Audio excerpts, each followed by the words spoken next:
advogado tributarista, você conhece o GILRAT? Pois então, eu vou te contar se você ainda não conhece. O GILRAT é uma contribuição previdenciária. Dentro das espécies tributárias, nós temos uma que é a contribuição. A contribuição, ela tem subtipos. No caso da nossa aqui, em especial, eu tenho uma contribuição social que vai destinar-se à Seguridade Social. Seguridade Social, de acordo com o texto constitucional, é o quê? Saúde, assistência e previdência. No caso do GILRAT, a gente tem aqui uma contribuição social previdenciária. E ela vai, então, custear o quê? O que significa a sigla, então? GILRAT. O GILRAT, ele é o quê? Ele é um grau, né? É um índice que vai medir a incidência da incapacidade laborativa dentro de um risco do ambiente de trabalho. Esse risco ele é medido entre 1, 2 e 3% daquele trabalhador. Então o governo federal ele cria uma contribuição previdenciária com o objetivo de custear o quê? A aposentadoria especial. Ou algum outro benefício que esteja relacionado com a incapacidade laborativa em decorrência dos riscos do ambiente de um trabalhador. Então se criou a contribuição previdenciária ao GILRAT, que tem o fim de custear, como eu acabei de dizer, a aposentadoria especial e alguns outros benefícios. Então o trabalhador vai ter que pagar, a título de GILRAT, é uma contribuição obrigatória, esse valor. Qual é a base de cálculo e qual é a minha alíquota? O GILRAT tem como base de cálculo a folha de pagamentos. E as alíquotas variam entre 1, 2 e 3%. Então você tem ali a folha, já sabemos a base de cálculo. E qual é a alíquota que eu vou aplicar na estrutura do meu cliente? Ou como é que eu vou avaliar se ele está pagando certo ou não? Esse 1, 2 ou 3%, ele está vinculado à atividade preponderante daquela empresa. Perceba que eu falei? Atividade preponderante. Isso quer dizer que dentro de uma estrutura empresarial, você tem a atividade principal e você tem a atividade preponderante. Como identificar uma da outra para eu saber, então, qual que eu tenho que avaliar para eu identificar qual é o grau sobre a minha folha que eu vou pagar a título de GILRAT. Então, o que você precisa primeiro identificar? Que a atividade principal ela é diferente da atividade preponderante. A atividade principal de uma categoria, de uma empresa, é aquela que está escrita lá no seu CNPJ. Eu sou um industrial, eu sou um comerciante, eu sou um vendedor, eu sou um prestador de serviço, seja ela qual for. Então, você vai pegar o cartão CNPJ da empresa e vai avaliar ali quais são as atividades principais daquela categoria, daquela empresa. Só que não necessariamente aquela atividade, indústria, é a que vai preponderar na minha atividade, no meu dia a dia. Então você tem que avaliar a diferença, que muitas empresas, por serem industriais, tendo ali um alto grau de periculosidade, acaba recolhendo em 3%, que é o máximo.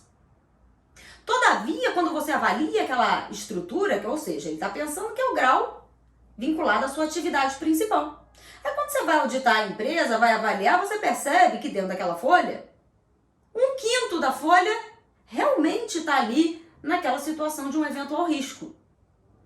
O resto da folha, 4/5, muito mais da metade, ela está nas atividades de quê? Administrativas, cujo grau de periculosidade, cujo grau que possa gerar um risco ambiental é muito pequeno.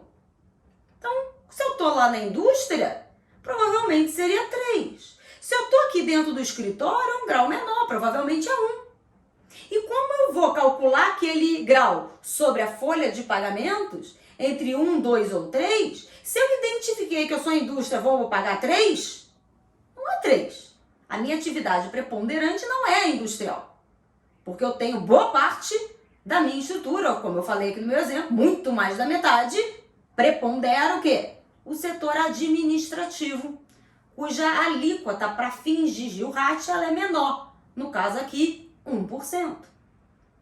Beleza, vamos imaginar que você tem um cliente, foi lá e observou ali a realidade e fala, opa, ele está calculando em cima de 2, ele está calculando em cima de 3. Mas na verdade eu consegui identificar que a atividade preponderante dos funcionários dele estão na área administrativa, quando deveria ser 1%. Olha a oportunidade aí, meu caro, isso é rápido, seguro, lucrativo, para ele e para você. Veja bem, quando você tem uma situação como essa, você nem precisa buscar a tutela jurisdicional. Você pode pleitear o quê? A compensação ou a restituição, do jeito que você quiser, já que você pagou indevidamente nos últimos 5 anos, e vai buscar o quê? A compensação administrativa, fazer uma prova, se assim o desejar. O quê? Olha só, tem toda essa comprovação, e aí você vai pedir o quê? A compensação do indébito com o quê? Débitos futuros.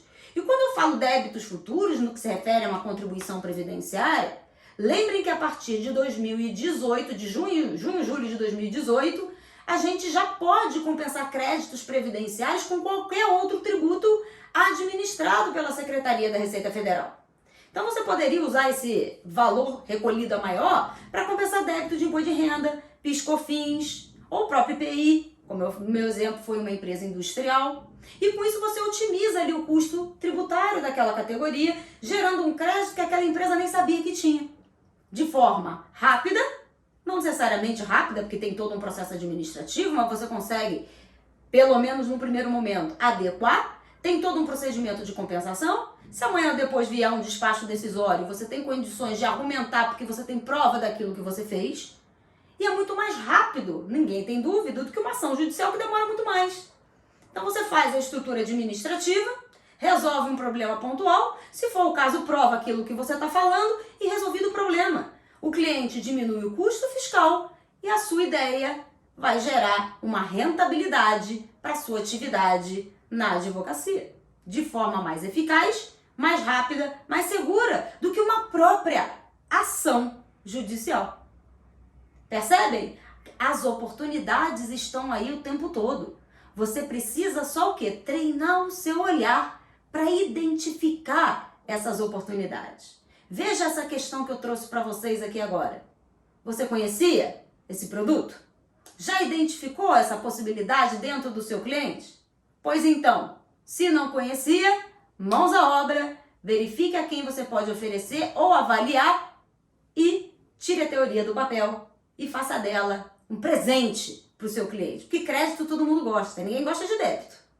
E você, consequentemente, vai levar alegria e vai trazer alegria para o seu bolso. Fica a dica, até o próximo vídeo. Mas antes, se você gostou desse vídeo, salve aí para você escutá-lo em outra oportunidade ou quantas vezes você quiser. E me siga aqui no Instagram, no @RenataBellini. Até o próximo vídeo.